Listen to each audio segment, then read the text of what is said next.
ನಿತೀಶ್ ಕುಮಾರ್ ಅವರ ರಾಜಕೀಯ ಹಿನ್ನೆಲೆ ಬಗ್ಗೆ ಕೂಡ ಈ ಟೈಮ್ನಲ್ಲಿ ನಾವು ಮಾತಾಡಲೇಬೇಕು. ಈಗ ಮಾತಾಡಿದ್ರೆ ಯಾವಾಗ ಮಾತಾಡ್ತೀವಿ? ಜಯಪ್ರಕಾಶ್ ನಾರಾಯಣ್ ಅವರ ಚಳುವಳಿ, ಜೆಪಿ ಚಳುವಳಿ ಬಗ್ಗೆ ಕೆಲವರು ಕೇಳಿರ್ತೀರಾ. ದೇಶದ ಇತಿಹಾಸದಲ್ಲಿ ಜೆಪಿ ಚಳುವಳಿ ಯಾವತ್ತಿಗೂ ಕೂಡ ಜೀವಂತವಾಗಿದ್ದಂತಹ ಚಳುವಳಿ. ಅದರ ಭಾಗವಾಗಿ ಉಳ್ಕೊಂಡಿದ್ದು, ಆಕ್ಟಿವ್ ಪೊಲಿಟಿಕ್ಸ್ ಅಲ್ಲಿ ಇದ್ದಿದ್ದು ಕೇವಲ ನಿತೀಶ್ ಕುಮಾರ್ ಅವರು ಮಾತ್ರ. ಲಾಲು ಪ್ರಸಾದ್ ಯಾದವ್ ಅವರು ಕೂಡ ರಿಟೈರ್ಡ್ ಹರ್ಟ್ ಆದ್ರು. ಕರ್ಪೂರಿ ಠಾಕೂರ್ ಅವರಿದ್ರು, ಅವರು ಕೂಡ ನಿಧನರಾದ್ರು. ಆಕ್ಟಿವ್ ಪೊಲಿಟಿಕ್ಸ್ ಅಲ್ಲಿ ಇದ್ದಿದ್ದು ನಿತೀಶ್ ಕುಮಾರ್. ಸೊ ಅವರಿಗೊಂದು ಗ್ರಾಟಿಟ್ಯೂಡನ್ನು, ಕೃತಜ್ಞತೆಯನ್ನ ಕೊನೆಯ ಬಾರಿಗೆ ಸಲ್ಲಿಕೆ ಮಾಡ್ತಾರಾ ಮತದಾರರು ಅನ್ನೋದು ಒಂದು ಕುತೂಹಲ ಇತ್ತು. ಯಾಕಂದ್ರೆ ಬಿಹಾರದ ಏಳಿಗೆಗೋಸ್ಕರ ರಿಸರ್ವೇಷನ್ಗೆಲ್ಲ ಕೈ ಹಾಕೋದಕ್ಕೆ ಹೋಗಿದ್ರು ಅವರು. ಸ್ಪೆಷಲಿ EBC ರಿಸರ್ವೇಷನ್ ವಿಚಾರದಲ್ಲಿ ಅತ್ಯಂತ ಹಿಂದುಳಿದ ವರ್ಗದವರಿಗೆ ಒಂದು ಕಮಿಷನನ್ನು ರಚನೆ ಮಾಡಿ ಅವ್ರಿಗೆ ಜಾಸ್ತಿ ಕ್ಯಾಪ್ ಕೊಡಬೇಕು, ಅವರಿಗೆ 50% ರಿಸರ್ವೇಷನ್ ಅಲ್ಲ ಅಂತೆಲ್ಲ ಹೇಳಿದರು. ಈಗ ನಿಮಗೆ ನಂಬರ್ಸನ್ನು ನಾವು ಹೇಳ್ತಾ ಇದ್ವಿ, ಆ ಡೀಟೇಲ್ಸನ್ನು ಕೊಡ್ತೀವಿ ಮುಂದಿನ ಹಂತದಲ್ಲಿ. ನಿಮ್ಗೆ ಏನಾಯಿತು, ಯಾಕೆ ಜಾತಿಗಳ ವಿಚಾರದಲ್ಲಿ ಗೆಲ್ತು NDA ಅನ್ನೋದನ್ನು ಕೂಡ ಹೇಳ್ತೀವಿ. ಒಂದೊಂದೇ ರೀಜನ್ ವೈಸ್ ಕೂಡ ಮಾಹಿತಿ ಕೊಡ್ತೀವಿ ನಿಮಗೆ. 162 NDA ಸಂಪಾದಿಸ್ತಾ ಇರುವಂತಹ ನಂಬರ್ಸ್. ಇದು ಅಧಿಕೃತವಾಗಿ ಆ ನಂಬರ್ ಅಂತ ಹೇಳೋದಕ್ಕೆ ಇನ್ನು 1-1.5 ಗಂಟೆ ಟೈಮ್ ಸಾಕು ನಮಗೆ. MGB 74 ಕ್ಷೇತ್ರ, JSP 4. ಪ್ರಶಾಂತ್ ಕಿಶೋರ್ ಅವ್ರಿಗೆ ಹಿನ್ನಡೆ ಆಗಿದ್ದು ಇನ್ನೊಂದು ವಿಚಾರ. ಪಾಪ ರೂಟ್ ಲೆವೆಲಲ್ಲಿ ಒಂದಷ್ಟು ಹಿಂದಿ ಚಾನೆಲ್ಗಳನ್ನು ನಾನು ಒಂದು 3-4 ದಿನದಿಂದ ಅಬ್ಸರ್ವ್ ಮಾಡ್ತಿದ್ದೆ. ಅದರಲ್ಲಿ ಹೇಳ್ತಾ ಇದ್ರು, ಇವ್ರ ಪಾರ್ಟಿಗೋಸ್ಕರ 21,000 ಕಲೆಕ್ಟ್ ಮಾಡಿದ್ರಂತೆ, ನಮಗೆ ಟಿಕೆಟ್ ಸಿಗುತ್ತೆ ಅಂತ. ಅವರಿಗೆಲ್ಲ ಟಿಕೆಟ್ ಕೊಡೋದು ಬಿಟ್ಟು ಇವ್ರು ಯಾರನ್ನೋ ಬೇರೆಯವ್ರನ್ನ, ಅಂದರೆ ಆ ಕಾನ್ಸ್ಟಿಟ್ಯೂನ್ಸಿಗೆ ಸಂಬಂಧ ಪಡೆದಿದ್ದವ್ರನ್ನೆಲ್ಲ ಕರ್ಕೊಂಡು ಬಂದು ಇವ್ರನ್ನೇ ಗೆಲ್ಲಿಸ್ಬೇಕು ನೀವು ಅಂತ ಹೇಳಿದ್ರಂತೆ. ಅದಕ್ಕೆ ನಾವು ಕಲಿಸ್ತೀವಿ ಪಾಠ ಅಂತ ಹೇಳಿದ್ರು. ಕಲಿಸ್ದಂಗೆ ಕಾಣಿಸ್ತಾ ಇದೆ.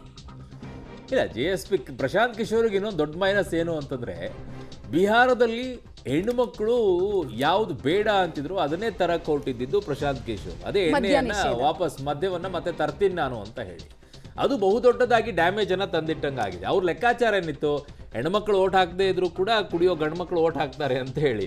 ಸೊ ಗಂಡು ಮಕ್ಕಳೆಲ್ಲ ಈ ಕಡೆಗೆ MJB ಕಡೆಗೆ ಒಂದಿಷ್ಟು ತಿರುಗ್ದಂಗೆ ಕಾಣಿಸ್ತಾ ಇತ್ತು. ಆಮೇಲೆ ಅವರು ಜಾತಿ ಮತ್ತು ಗ್ಯಾರಂಟಿನ ಬಿಟ್ಟು ನಾನು ಏನೋ ಒಂದು ಕೊಟ್ಬಿಡ್ತೀನಿ ಅಂತ ಅದು ಒಪ್ಕೊಳ್ಳಿಲ್ಲ ಬಿಹಾರದ ಜನ ಅಂತ ಅನಿಸ್ತಿದೆ. ನೋಡೋಣ.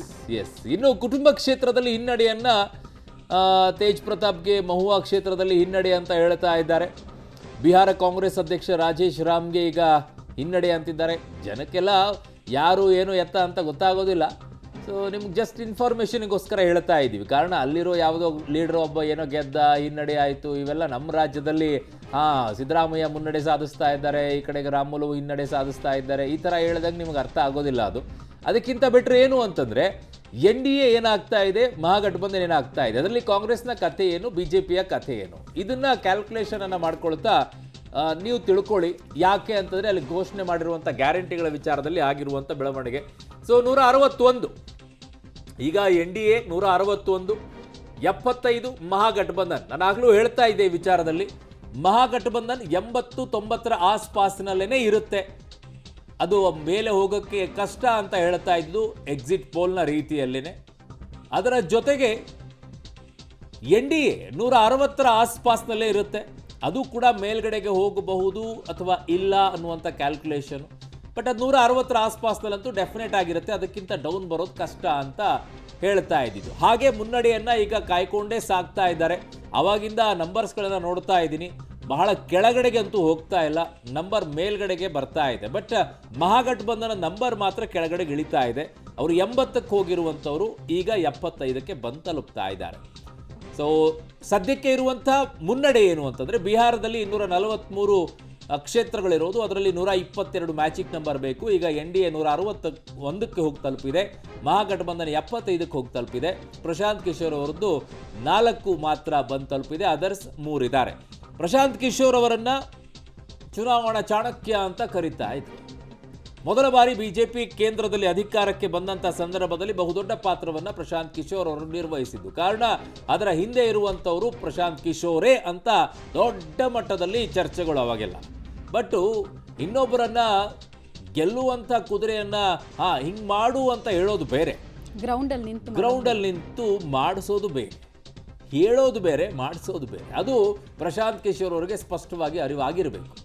ನಾನು ಹೇಳಿದ್ದು ಮಾಡುವಂಥವರು BJPಗೆ ಅವಾಗ ಗ್ರೌಂಡ್ ಲೆವೆಲಲ್ಲಿ ಕಾರ್ಯಕರ್ತರಿದ್ದರು ಓಡಾಡೋಕ್ಕೆ. ಪ್ರಬಲವಾಗಿರುವಂಥ ಕಾರ್ಯಕರ್ತರು, ಬೇಸ್ ಸಂಘಟನೆ ಇತ್ತು. ಪ್ರಶಾಂತ್ ಕಿಶೋರ್ ಅವರು 3 ವರ್ಷದಲ್ಲಿ ನಾನು ಹೋಗ್ಬಿಟ್ಟು ಬಿಹಾರದಲ್ಲಿ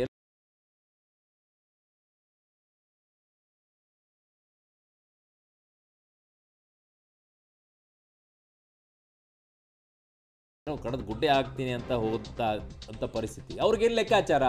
ಆಮ್ ಆದ್ಮಿ ಪಕ್ಷ ಹೇಗೆ ಮಾಡಿತ್ತೋ ದೆಹಲಿಯಲ್ಲಿ ಹಾಗೆ ನಾನು ಬಿಹಾರದಲ್ಲಿ ಏನೋ ಮಾಡಿಬಿಡ್ಬಹುದು ಅಂತ ಹೋದರು.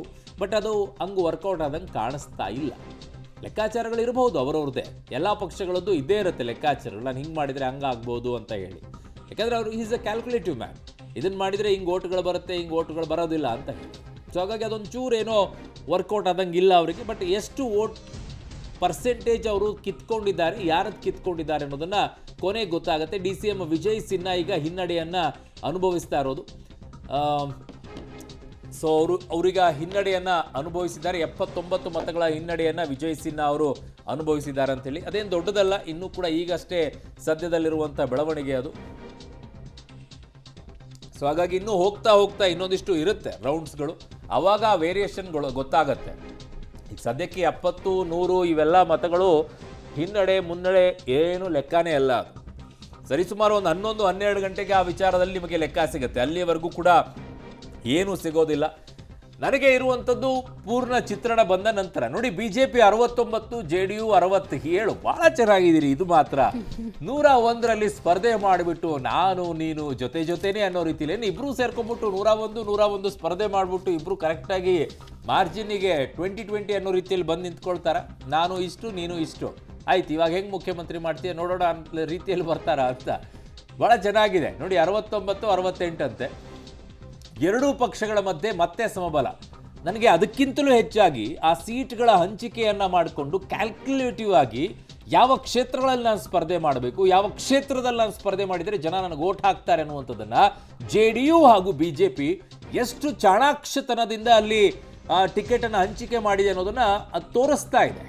ಅಷ್ಟು ತೋರಿಸ್ತಾ ಇದೆ. ಇಲ್ಲದೇ ಇದ್ದಿದ್ರೆ ಆ ನಂಬರ್ಸ್ಗಳು ಆ ರೀತಿಯಾಗಿ ಬರ್ತಾ ಇರಲಿಲ್ಲ. ಒಂದು BJP ಜಾಸ್ತಿ ಇರಬೇಕಿತ್ತು, ಒಂದು JDU ಕಡಿಮೆ ಇರಬೇಕಿತ್ತು. ಹಂಗಾಗಿಲ್ಲ. ಅಲ್ಲಿ ಯಾವ್ಯಾವ ಕ್ಷೇತ್ರಗಳಲ್ಲಿ ನಾವು ನಿಂತರೆ JDU ನಿಂತರೆ ಗೆಲ್ಲುತ್ತೆ, ಅಲ್ಲಿಗೆ ನೀನು ತಗೋ.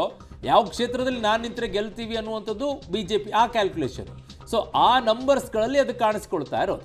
ಎಸ್ ಮಮತಾ, ಇದ್ರ ಜೊತೆಗೆ ನಾವು ಜಾತಿ ಸಮೀಕರಣದ ಬಗ್ಗೆ ಹೇಳ್ತಾ ಇದ್ವಿ. JDU ಮತ್ತು BJP ಮಧ್ಯೆ ಸಮಬಲ ಅಂತೂ ಇದೆ. ಇದಕ್ಕೆ ಮೇನ್ ರೀಸನ್ ಏನಂದ್ರೆ ಅರ್ಹರಿಗೆ ಟಿಕೆಟ್ ಕೊಟ್ಟಿರೋದು ಮತ್ತು ಜಾತಿ ಸಮೀಕರಣವನ್ನ ವಿಪರೀತ ವರ್ಕೌಟ್ ಮಾಡಿರೋದು. ಆ ಡೀಟೇಲ್ಸ್ ಅನ್ನು ಹೇಳ್ತೀವಿ ನಿಮಗೆ.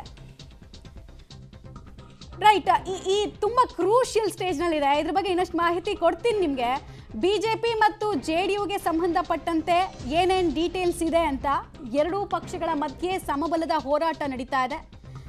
ಜಾತಿ ಸಮೀಕರಣದ ಬಗ್ಗೆ ಡೀಟೇಲ್ಸ್ ಇದೆ ನಮ್ಮ ಹತ್ರ, ತುಂಬಾ ಇಂಟ್ರೆಸ್ಟಿಂಗ್ ಡೀಟೇಲ್ಸ್ ಅದು ಹೇಳ್ತೀನಿ.